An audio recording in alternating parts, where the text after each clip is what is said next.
Well, that would suggest that I'm not as ambitious as him, mate. So I'm pretty sure that I'm as ambitious as Decky is. So whatever he has in his mind, maybe even exceed that. And on Yves Bissouma, obviously Rodrigo suspended, more focus comes to him now. What happened in the first game, or ahead of the first game of the season? At the time, we obviously had a club ban because of what happened. And you spoke about him afterwards, after that incident, and how he had to regain the trust of yourself and his teammates. How has that panned out throughout the season? Yeah, no, Biss has been really good. I think he's playing some good football, really good football. He's really kind of, you know, impacted in the right way on the field, and I think, if anything, I think he's growing. He's taking more of a leadership role out there, which we want him to. He's captain of his country, and I keep impressing on these guys, him and Decky and others, to really start taking control of this team in their own way, because they are leaders in their own way. And and Biss has been, on and off the field. He's doing all the right things. I think that's reflected in his performances. As I said at the time, he made a mistake, like a lot of us do. Our job is to try and, help him, make better choices in the future. And it's been no problem. You said he made a mistake. I think at the time you did say that if there were any more or hinted that if there were more misdemeanors like this that could have an impact on his long-term future. At least that's what I took from it. Do you feel like he's very much learned his lesson since then? Yeah, but I think that's the case for everyone. It's, if you kind of repeat your mistakes, at some point people just will say, well, okay, well, obviously whatever we're doing is not working. But I've never sensed with Biss that he's on some sort of last chance saloon. I think, like I said, it was disappointing what he did, and we kind of addressed that and some other issues. And as I said, with all these things, our role in that is then to help him, not to just sort of isolate him and let him find his own way, but to try and assist him to get to a better place, to make better choices, and he has. Dave, I wanted to ask you about Maddison. He gave a lovely interview after the City game, and he basically talked about his self-belief. He said, his words, if I go through tough spells, having 2 games out, I'm at the age now where I'm able to go and show you that this team is much better with me in it. Just a few things on that. I mean, first of all, his self-confidence, we all think it's kind of quite legendary. How do you find him within the group and the way he works with it as a leader within that dynamic? Yeah, look, I don't think, I don't think he puts that on. I think he's genuine in that. I think he is.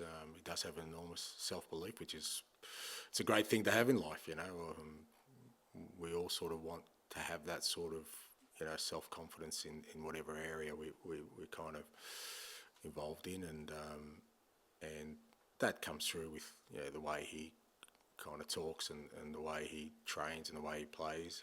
He wants to be the catalyst for things, and it's good because it's a good mix in terms of our leadership. But again, the challenge for Matters and for all these guys is to kind of turn that into a sort of a positive force where the team benefits as much as he does individually, and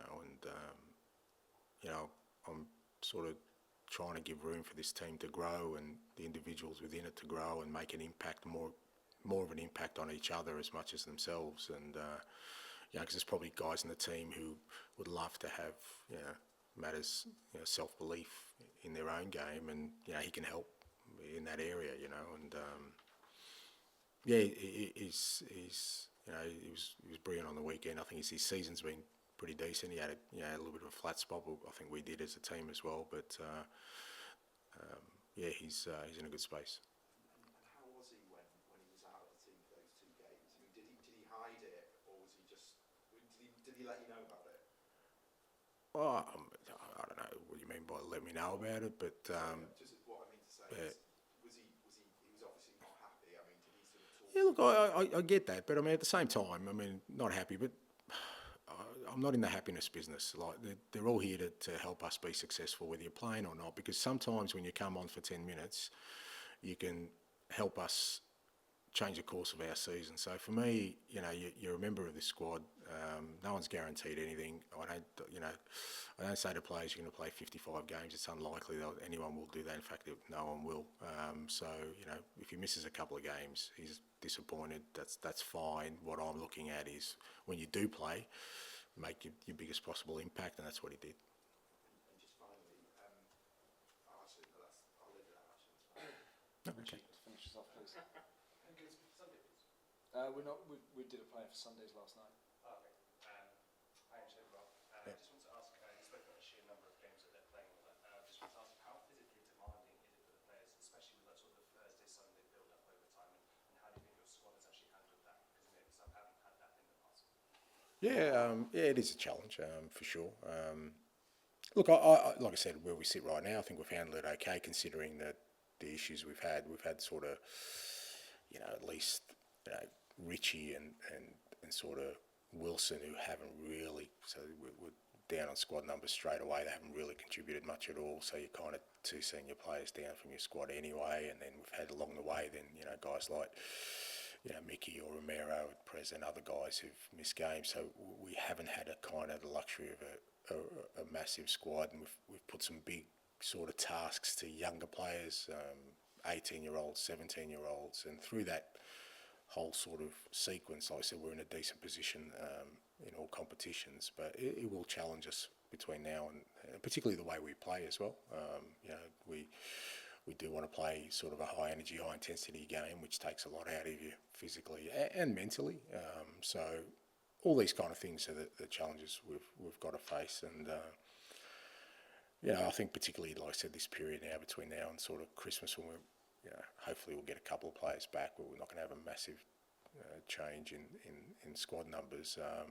We're going to have to be really careful how we kind of manage the team through that, and kind of the loads of the players to make sure that we can, like I said, be in a good space come the new year to sort of challenge in the competitions we're in. And final one, this is probably opening a can of worms, and there are multiple teams in this sort of situation, but do you wish it could maybe be a slight tweak in the schedule so that it could be a Thursday to a Monday, and how much difference do you think that extra time would make? No, I don't think that makes sort of too much of a difference, to be honest. A day here or there, because it'll kind of back up somewhere along the way.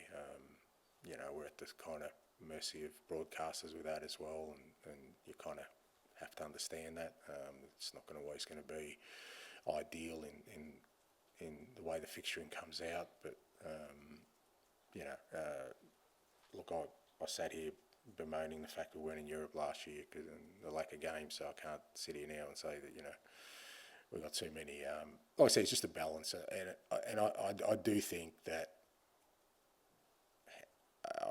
I don't think it's just anecdotal that injury rates are going up across the board in elite football, and at some point that needs to be addressed.